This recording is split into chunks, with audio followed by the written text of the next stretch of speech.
Ambassador Hyun-woo stood at the center of the Great Council chamber. Around him, thousands of alien beings watched from their floating seats. The chamber was so large that his voice needed machines to carry it to every corner. He had given speeches here many times before, but today felt different. Today would be his last time speaking to the Galactic Council. "Honored members of the Council," Hyun-woo began, his voice calm and steady, "I come before you today to deliver a final message from the people of Earth." The alien council members shifted in their seats. Some looked bored. Others seemed annoyed that a human was taking up their valuable time. After all, humans were just workers. They fixed things, built things, and cleaned things. They were not meant to make important speeches. Hyun-woo had worked for the council for 30 years. He had watched his people serve the galaxy faithfully. Humans had built the great space stations. They had repaired the massive ships that carried goods between worlds. They had maintained the power systems that kept entire planets running. Yet in all that time, humans had never been given a voice in how the galaxy was run. For 300 years, humanity has served this council with dedication and pride. Hyun-woo continued, "We have asked for only one thing in return, the right to participate as equals in the decisions that shape our shared future." A few alien council members made sounds of displeasure. One of the tall, blue-skinned Veltar representatives waved a dismissive hand. "Humans are welcome to continue their work," the alien said. "That is participation enough." Hyun-woo smiled sadly. "I thank the council for making our path clear. Effective immediately, all human personnel will be withdrawing from council service. We wish you well in your future endeavors." The chamber erupted in confused chatter.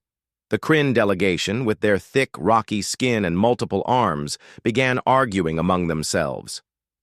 The floating Nexari representatives pulsed with different colors, which meant they were agitated. "This is temporary, of course," said Councillor Thane, a senior Veltar official. "Humans will return when they come to their senses." Hyun-woo bowed, formally. "The decision is final. Good day to you all." He turned and walked out of the chamber. Behind him, the aliens continued their confused discussions. They did not understand what had just happened. They thought this was just another human complaint that would blow over in a few days. Meanwhile, on Council Station Alpha, Da-yoon received the coded message she had been waiting for. As Earth's chief engineer for the station, she managed a team of 500 human workers. They maintained everything from the air recycling systems to the quantum computers that ran the station's operations. "Project Homecoming," she whispered as she read the message. Those 2 words meant everything was about to change.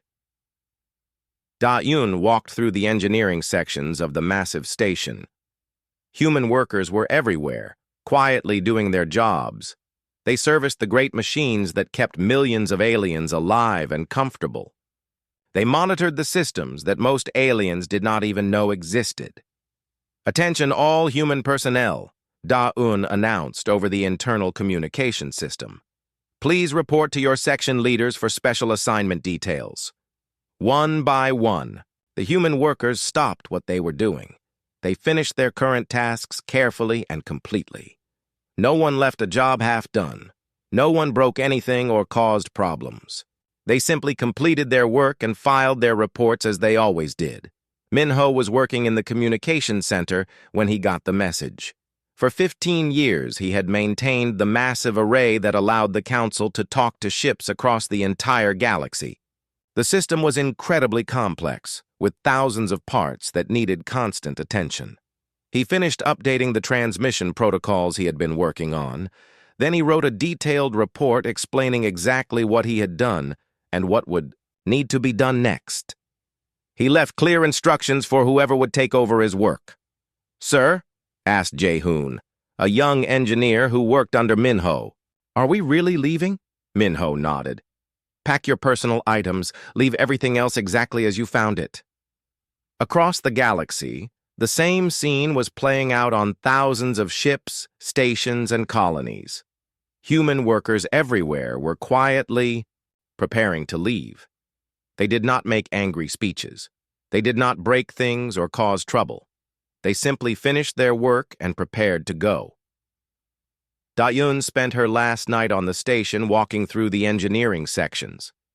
She checked every system one final time. Everything was running perfectly. Her team had done excellent work, as always. She left a complete technical manual on her desk. It contained detailed information about every system her team maintained. Any competent engineer should be able to use it to keep things running. She also left a simple note. "Thank you for allowing us to serve. We hope these systems continue to serve you well." By morning, the evacuation was complete. Human transport ships appeared at stations and colonies across the galaxy. They moved quietly and efficiently, picking up personnel and their personal belongings. They did not take any council property. They did not damage anything. They simply collected their people and left. The aliens barely noticed at first. A few supervisors found the resignation letters and shrugged. Humans were always complaining about something. They would be back when they got hungry. But as the days passed, it became clear that something unusual was happening. Every human facility had gone silent. Not broken or destroyed, just empty. The buildings were clean and undamaged. The equipment was all there. But there were no humans anywhere. Counselor Thane stood in the empty engineering section of Council Station Alpha 3, days after the humans had left. The place was spotless. Every tool was in its proper place. Every manual was filed correctly. But the silence was unsettling. "Where did they go?" he asked Da-Un's replacement, a Kryn engineer named Grok. Grok's rocky features showed confusion. Unknown. All human settlements appear to be abandoned. No distress signals, no forwarding addresses. They simply vanished. Thane looked around the empty workspace. For the first time, he began to wonder if the humans had been planning this for a long time. The withdrawal had been too smooth, too organized to be a sudden decision. But that was impossible. Humans were just workers. They fixed things and followed orders. They were not capable of such complex planning, were they? As Thane walked through the silent corridors where human workers had once bustled with activity, he felt the first cold touch of doubt. The galaxy suddenly seemed much larger and lonelier than it had just a week ago. 6 months had passed since the humans disappeared, and Zephys was having the worst day of his long career. As chief administrator for the Thalron government, he managed 17 different star systems. Until recently, this had been an easy job. The systems mostly ran themselves. Now his desk was covered with emergency reports. Every day brought new problems. System failures, equipment breakdowns, and mysterious malfunctions were happening everywhere.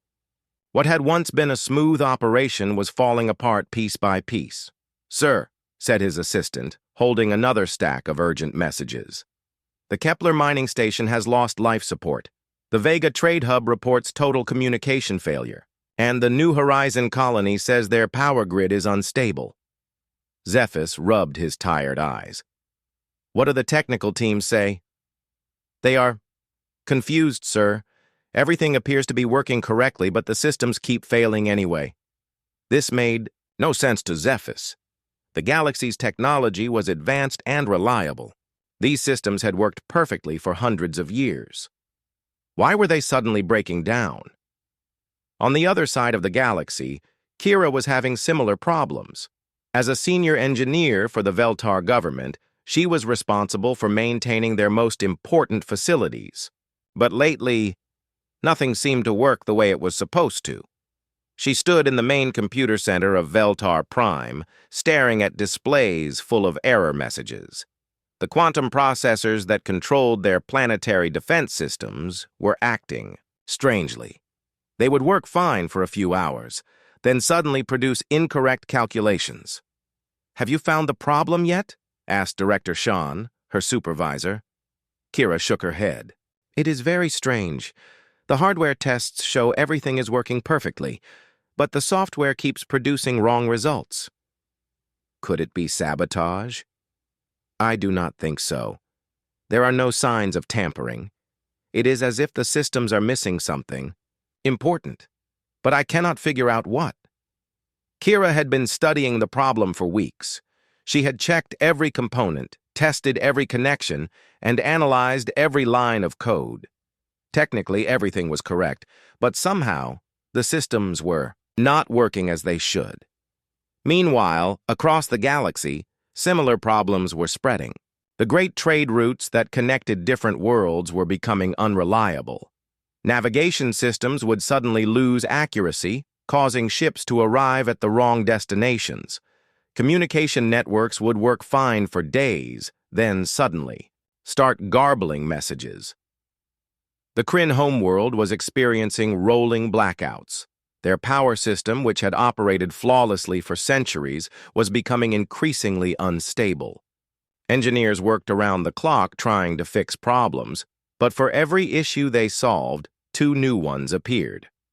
Captain Flux of the Nexari Defense Force was dealing with his own crisis.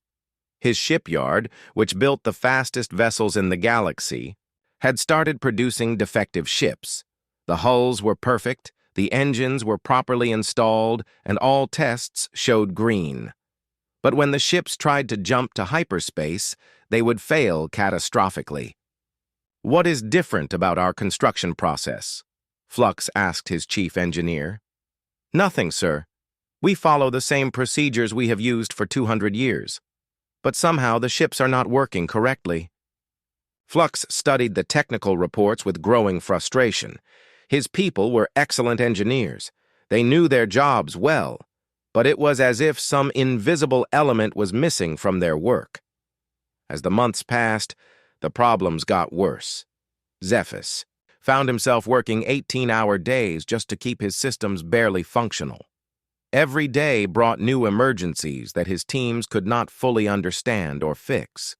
One day, while reviewing old maintenance records, Kira made a disturbing discovery.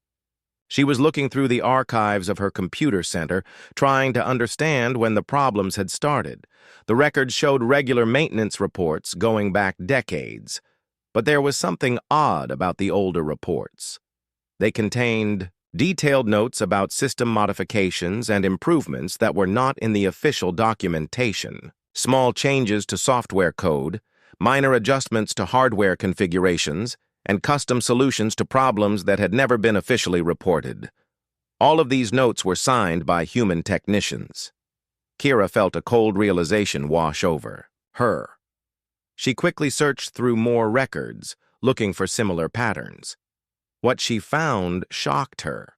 Everywhere she looked, she found evidence of human involvement in systems that were supposed to be entirely alien-built.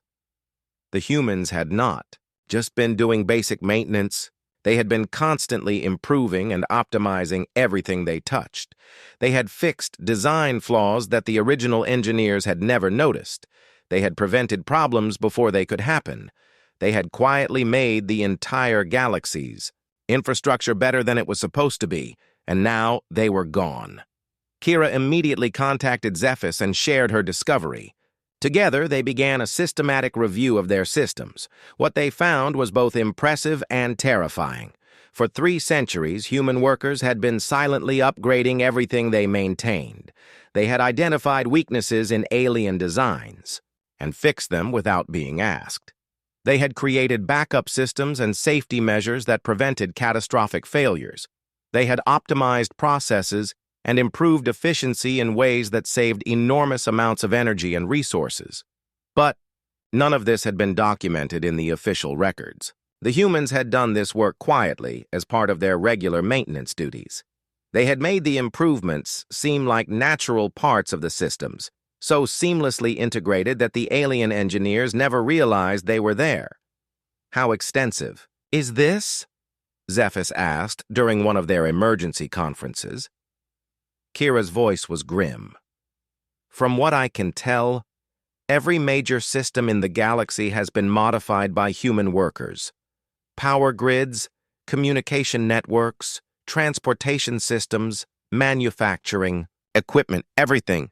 And without the humans to maintain these modifications, the systems are reverting to their original specifications, which means they are operating with all their original flaws and limitations. This explained everything. The galaxy's infrastructure was not actually breaking down. It was simply returning to the way it had been designed hundreds of years ago, before humans had improved it. The alien engineers were trying to maintain systems that were far more advanced than the original blueprints suggested. As this realization spread among the council leadership, panic began to set in. They had not just lost their workforce, they had lost the invisible hands that had been holding their civilization together. Councillor Thane called an emergency session to discuss the crisis. "How bad is the situation?" he asked. Zephys presented his report. "At the current rate of degradation, we estimate complete infrastructure failure within 18 months. Trade will collapse, communication will become impossible, and many worlds will lose basic life support. What about finding the humans and asking them to return?" "We have tried, sir, but they seem to have vanished completely. Long-range sensors show no signs of human activity anywhere in known space." Thane stared at the reports in disbelief. How could an entire species just disappear? And more importantly, how had they managed to make themselves so essential to galactic civilization without anyone noticing? For the first time in his long career, Thane began to understand that the humans had never been just workers. They had been the foundation upon which everything else was built, and now that foundation was gone. 1 year after the humans vanished, the galaxy was dying. Zephys stood in the emergency command center that had been hastily built on Council Station Alpha. Around him, the brightest minds from every species worked desperately to solve problems they barely understood. "Report!" Zephys called out to the teams scattered across the room. "Sector 7 power grid has collapsed completely," announced Kira from her workstation. "That is the 3rd major grid failure this week. The Centauri trade route is down to 30% efficiency," added Chief Engineer Grok. "Ship navigation systems are failing faster than we can repair them. Food production on 12 agricultural worlds has dropped by 60%, reported Dr. Nex, a Nexari scientist. The automated farming systems are producing crops that die before harvest." Zephys felt the weight of an entire civilization pressing down on his shoulders. Every day brought new disasters. Every solution they tried only revealed more problems underneath. The task force had been working for months to understand and replicate the human modifications to galactic infrastructure. They had the brightest engineers, the most advanced computers, and unlimited resources, but they were fighting a losing battle. The problem was not just technical complexity, it was the sheer scope of what the humans had accomplished. Every system, no matter how small, contained human improvements. And these improvements were all connected to each other in ways that the alien engineers could not understand. Kira had become the expert on human engineering techniques. She spent her days studying the modifications that human workers had left behind. The more she learned, the more impressed and terrified she became. "Look at this," she said, calling Zephys over to her display. "This is the life support system. For the Tau Ceti station, according to the original blueprints, it should fail if more than 5,000 people are aboard. But the station regularly houses 8,000, Zephys replied. Exactly. The humans modified the air recycling algorithms to be 40% more efficient. They rerouted power conduits to reduce energy waste. They even redesigned the atmospheric processors to handle larger populations, all without changing the basic structure of the system. Zephys studied the complex diagrams on Kira's screen. How long would it take us to implement these same modifications? If we knew exactly what they did and how they did it, maybe 2 years per station. But we are working backwards from incomplete records, and there are thousands of stations that need similar work. This was the nightmare they faced everywhere. The humans had not just fixed obvious problems. They had anticipated problems that might happen years in the future and prevented them before they could occur. They had optimized systems in ways that seemed impossible given the original technology. In another part of the command center, a team led by Flux was trying to decode human communication logs. Most human records had been deleted when they left, but some fragments remained in backup systems. "I found something," Flux announced. His color patterns showed excitement mixed with concern. "These are personal logs from Minho, a human communications officer who worked on Council Station Beta."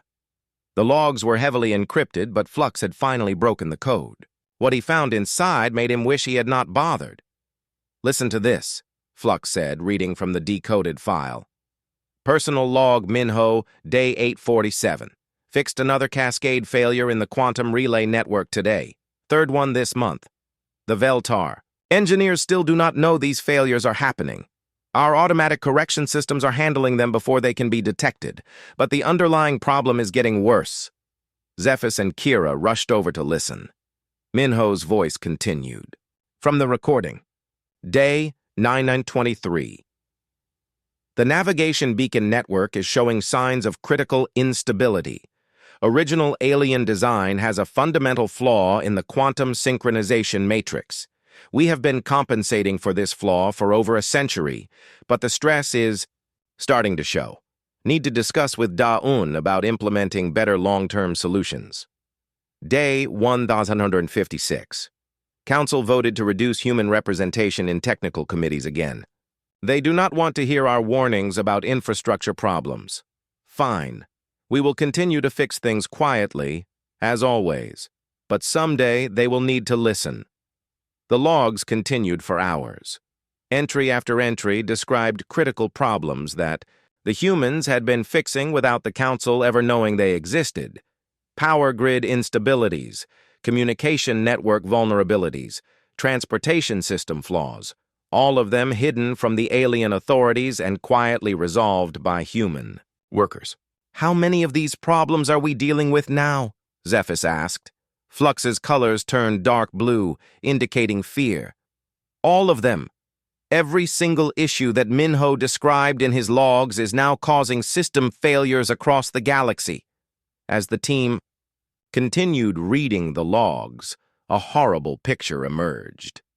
The humans had not just been maintaining alien technology, they had been holding together a civilization that was fundamentally unstable. The alien species had built impressive-looking systems that were actually deeply flawed. But instead of admitting these flaws, they had unconsciously relied on human workers to make everything function properly. For 3 centuries, humans had been the invisible glue that kept galactic civilization from falling apart. "There is more," Flux said, reading deeper into the files. Minho references something called the Environmental Monitoring Network. According to this, the humans were tracking ecological problems across 17 different star systems. Kira quickly searched their current records. "I do not see any mention of environmental monitoring in our official systems." "That is because it was a completely separate human project," Flux realized. "They were monitoring environmental threats that we did not even know existed. The more they read, the more they understood the scope of human involvement in galactic civilization. The humans had not just fixed technical problems. They had prevented wars by secretly adjusting resource distribution algorithms to reduce conflict between species. They had stopped ecological disasters by monitoring and correcting environmental threats. They had even maintained the delicate economic balance that kept trade flowing smoothly between worlds. All of this had been done quietly, without fanfare or recognition. The humans had simply seen problems and fixed them, because that was what they did. "We need to find them," Zephys said.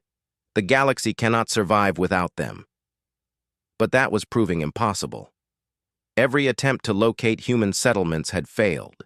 Deep space sensors showed no signs of human activity anywhere in known space. It was as if an entire species had simply vanished from the universe. Then Kira found something that made everyone stop working. Hidden in the deepest archives of Council Station Alpha, she discovered a file that had been sealed for decades. The access codes were in a format that only the oldest computer systems could read. "This is a council document from 50 years ago," she announced. "It describes something called the contingency protocol." Zephys felt a chill run down his spine. "What kind of contingency?" Kira read from the ancient file. "A system designed to prevent total galactic collapse in case of civilization-threatening crisis. It says here that the protocol can forcibly shut down all galactic infrastructure and reset it to basic operational parameters." "Reset how?" "It does not say. The technical details are classified at the highest levels. But there is a note here that activation requires unanimous council vote." Flux studied the document with growing alarm. This was created during the resource wars, when the council thought the galaxy might destroy itself. "But I thought it was just a theoretical exercise." "Apparently not," Kira replied. "According to this, the protocol was actually implemented and is ready for activation. There is even a physical control mechanism in the council chambers." Zephys stared at the document in horror. As systems continued to fail across the galaxy and conflicts began to erupt between desperate species, some council members were already talking about drastic measures. If they discovered this protocol, they might actually try to use it. But none of them understood what they were dealing with. The humans had been quietly managing galactic civilization for centuries. If there really was a system that could reset everything, who had actually built it? And more importantly, what would happen if someone was foolish enough to activate it? As if summoned by his thoughts, an emergency alert flashed across all their screens. 3 Kryn battle fleets had just entered Veltar space, demanding immediate transfer of critical resources. The first shots of what might become a galactic war had just been fired. Time was running out faster than anyone had imagined. 18 months after the humans disappeared, the galaxy was at war. Councillor Thane stood at the great windows of the council chambers, watching as explosions lit up the space around the station. Kryn warships were attacking a Veltar supply convoy, while Nexari fighters tried to break through the defensive lines. "The situation is completely out of control," reported Admiral Vex, the Council's military coordinator. 17 different conflicts have erupted in the past month. Species are fighting over resources, trade routes, and basic necessities. Thane turned away from the window. The council chamber behind him was in chaos. Representatives from different species were shouting accusations at each other. Some delegations had already left to prepare their own defenses. Others were demanding immediate military action against their enemies. "Order! Order!" Thane called out, but his voice was lost in the noise. The breakdown had been swift and brutal. As infrastructure failures spread across the galaxy, resources became scarce, food production dropped, energy became expensive, transportation became unreliable, and desperate species began taking what they needed by force. Zephys entered the chamber, carrying his final report. His team had been working without sleep for weeks, trying to find solutions to the cascade of failures that were destroying civilization. But their efforts had only delayed the inevitable. "Honored Council," Zephys announced, his voice cutting through the arguments. "I regret to inform you that we have reached the point of no return." The chamber gradually fell silent as representatives realized what they were hearing. "According to our projections, total systemic collapse will occur within 6 months, Zephys continued. "We cannot repair the damage fast enough to prevent it. Too many critical systems have already failed." "What about the humans?" demanded Councillor Yates, a Nexari representative. "Have you found them yet?" "No, sir. They appear to have vanished completely from known space. Every attempt to locate them has failed." "Then we must find another solution," Thane declared. "What options do we have?" Zephys hesitated. He had hoped it would not come to this. "There is one possibility. The contingency protocol." A murmur ran through the chamber. Some of the older council members remembered hearing about the protocol decades ago. Most of the younger ones had never heard of it. "Explain," Thane ordered.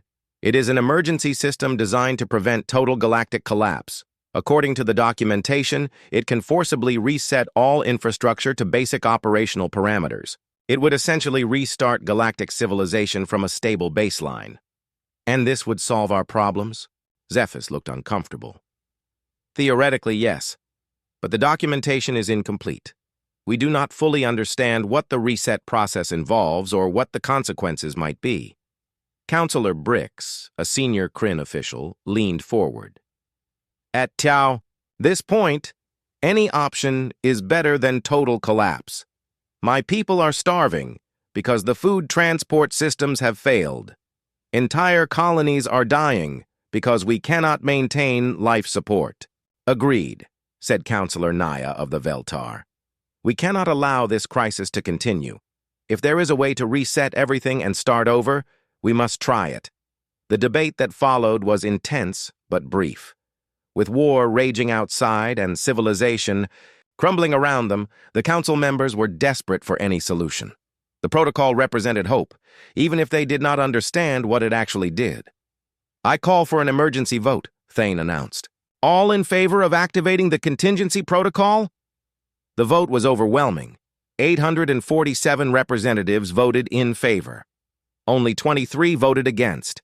The motion passes, Thane declared. Where is the activation mechanism? Zephys led a small group of council members to a restricted section of the station they had never seen before. The protocol chamber was hidden deep in the oldest part of the complex, behind multiple security doors and force fields. The chamber itself was surprisingly simple.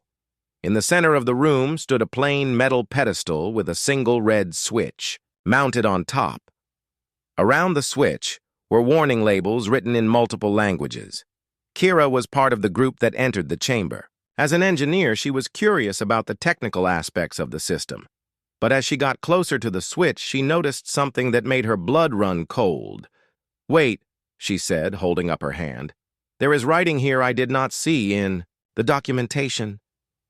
She knelt down next to the pedestal and examined the small text below the switch. There were several lines written in ancient Veltar script, followed by text in what appeared to be human writing. What does it say? Thane asked impatiently. Kira translated the human text slowly, her voice growing more horrified with each word. Warning! This system will cause irreversible quantum cascade failure across all networked systems. Activation will destroy galactic civilization. This is not a reset button. This is a weapon. The chamber fell silent. Thane, who had been reaching for the switch, froze with his hand inches away from it. That cannot be right, he said. The council documents clearly state this is a reset system. The warning is signed, Kira continued reading.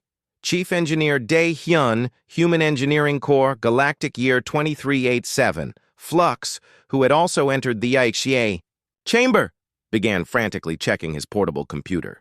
That date is 50 years ago, right when the protocol documentation was created. But the humans were just workers then, Thane protested. They could not have been involved in creating council security systems. Kira stood up slowly, her face pale. Unless they were involved from the beginning. Think about it. Who actually built this station? Who installed all the systems? Who has maintained everything for the past 3 centuries? The horrible truth began to dawn on everyone in the chamber. The humans had not just been fixing alien technology. They had been building and designing it from the start. The aliens had created the plans and specifications, but humans had done the actual construction work, and during that construction, they had apparently installed their own safeguards. Emergency alert, announced the station's computer system. Hull breach detected in Section 7. Kryn assault forces have boarded the station. The war had reached them. Outside the chamber, they could hear the sounds of battle as station security fought against invading forces. The galaxy was tearing itself apart, and they were trapped in a room with what might be a doomsday weapon. We have to make a decision, Thane said. If we do nothing, civilization collapses anyway. If we activate the protocol, maybe we can at least save something. But the human warning says it will destroy everything, Kira argued. The humans are gone, Thane replied. They abandoned us. Why should we trust anything they left behind? Flux was still working with his computer, trying to access more information about the protocol. I am finding references to additional human documentation hidden in the system files, but the encryption is very advanced. It would take hours to decode. We do not have hours, Thane said as another explosion shook the station. Kira looked at the switch again, studying the human warning more carefully. There is more text here. It says something about coordinates and a message transmission system. What kind of coordinates? I cannot tell. The writing is very small and partially damaged. Thane stared at the red switch, the weight of an entire civilization resting on his decision. Around him, the sounds of battle grew closer. Soon, the fighting would reach this chamber, and the choice would be taken away from them entirely. Humans planned this, he realized suddenly. They knew we would eventually face this moment. They knew we would be desperate enough to consider using the protocol. But why? Kira asked. Why would they create a weapon disguised as a safety system? Maybe, Flux said quietly, because they wanted to give us a choice. Use the weapon and prove we are not ready for the responsibility we demanded, or step back and ask for help. Thane's hand hovered over the switch. In the distance, he could hear the distinctive sound of Kryn weapons getting closer. Whatever he decided, he had to decide now. But as he looked at the innocent-looking red switch, he finally understood what the humans had been trying to teach them all along. Some choices could not be undone. Some prices were too high to pay. The question was, would the Council learn this lesson in time? Or would pride and desperation lead them to make the greatest mistake in galactic history? Thane's hand stopped just above the red switch as emergency alarms began blaring throughout the chamber. The sound was different from the battle alerts they had been hearing. This was something new, something the station's systems had never encountered before. What is that? Flux asked, his color patterns shifting to deep purple with fear. Kira was already at her portable scanner, trying to understand what was happening. I am reading massive energy signatures approaching from the edge of the galaxy, multiple contacts, very large, moving at incredible speed. Kryn reinforcements? Thane wondered. No, sir. These signatures do not match any known technology. They are too big, too fast, and they are coming from empty space. Through the chamber's small window, they could see new lights appearing in the darkness of space. Bright points of energy that grew larger as they approached. Whatever was coming, it was arriving quickly. The battle sounds around them began to fade as both Kryn and Council forces noticed the approaching fleet. Confused communications chattered over the emergency channels as military commanders tried to identify the unknown ships. All vessels, this is Admiral Seung-min of the Human Defense Force, a calm voice suddenly announced over every communication system in the galaxy. We are transmitting on all frequencies to ensure this message reaches everyone. Thane felt his knees go weak. The humans were back. For 3 centuries, humanity served the galactic community with dedication and pride, Admiral Seung-min continued. We maintained your infrastructure, solved your problems, and prevented countless disasters that you never knew were coming. On the scanner displays, Kira watched in amazement as hundreds of human ships emerged from hyperspace. They were unlike anything the galaxy had ever seen, sleek, powerful vessels that moved with perfect coordination and grace. When it became clear that equality was not possible under the current system, we made a difficult decision. We withdrew our services and gave you the independence you demanded. We hoped you would learn to work together and build a better future. The human fleet took up positions around the major battle zones but did not fire.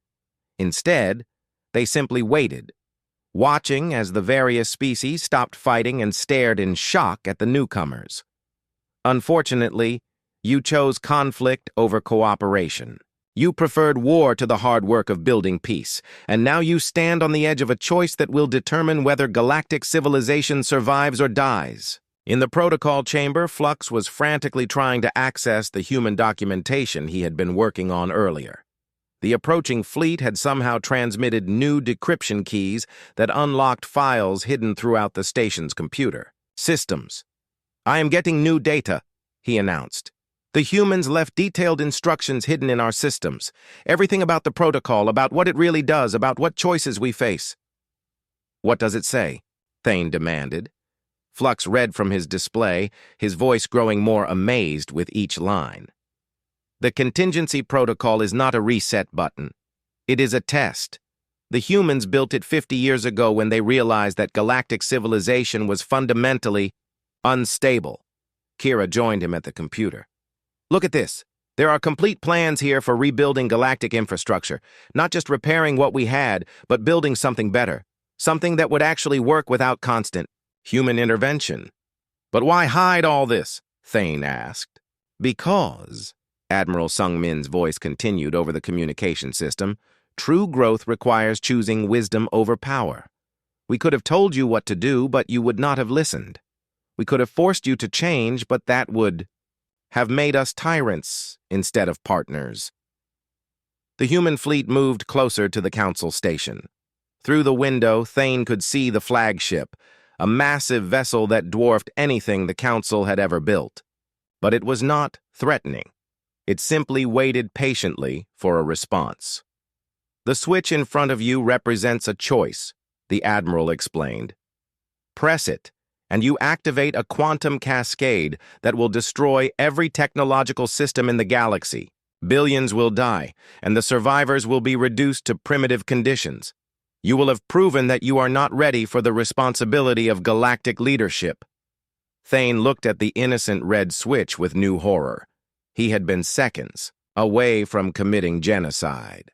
"Or," the Admiral continued, "you can step away from the switch and invite us to return as partners, not servants. We will help you rebuild. We will share our knowledge freely. And together, we will create a galaxy where all species can thrive as equals." Flux was reading more of the hidden documentation. "The humans never left," he announced with wonder. "They have been at the edge of the galaxy this whole time, building new technology, preparing for this moment. Everything they learned while serving the Council, they used to develop solutions for our problems. They were waiting for us to grow up," Kira realized. Through the communication system, they could hear confused discussions as military commanders across the galaxy tried to understand what was happening. The Kryn invasion forces had stopped their assault. The Veltar defenders had ceased firing. Everyone was listening to the human admiral's words. "We know you are afraid," Admiral Sung-min said, his voice gentle but firm. "Your infrastructure is failing. Your people are suffering. War seems like the only option left, but it does not have to be this way." New displays activated around the protocol chamber, showing detailed plans and schematics that the humans had been working on for decades.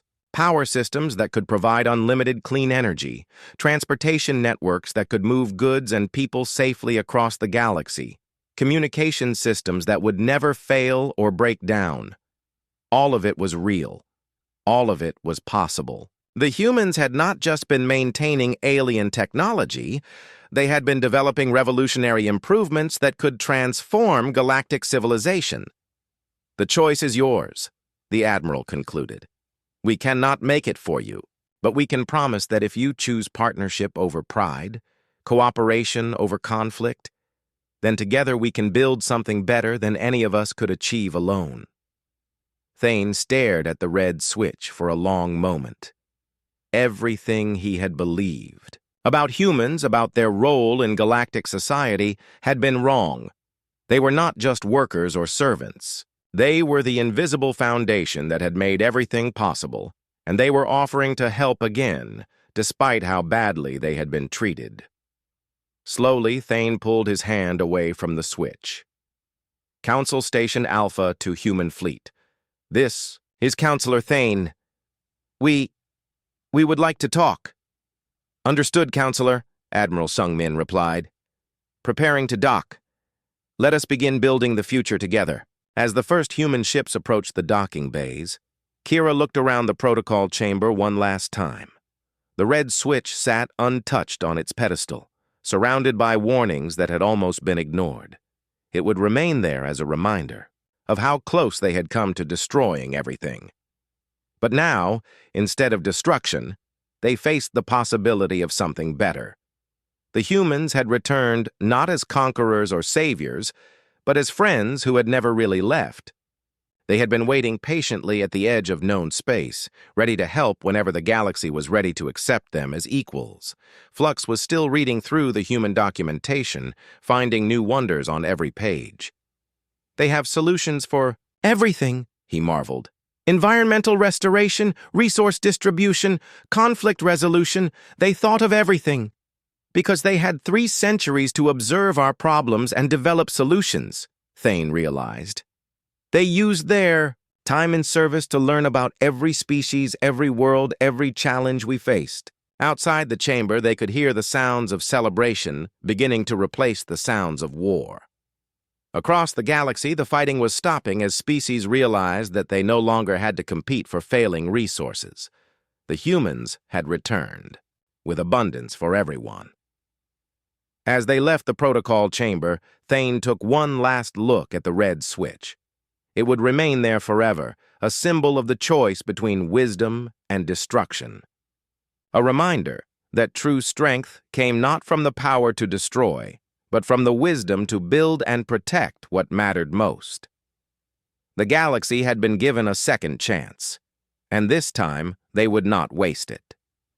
In the docking bay, the first human representatives were already disembarking from their ships. They carried datapads full of plans and proposals, ready to begin the work of rebuilding galactic civilization on a foundation of equality and mutual respect. Among them was Da-Un, the former chief engineer of Council Station Alpha.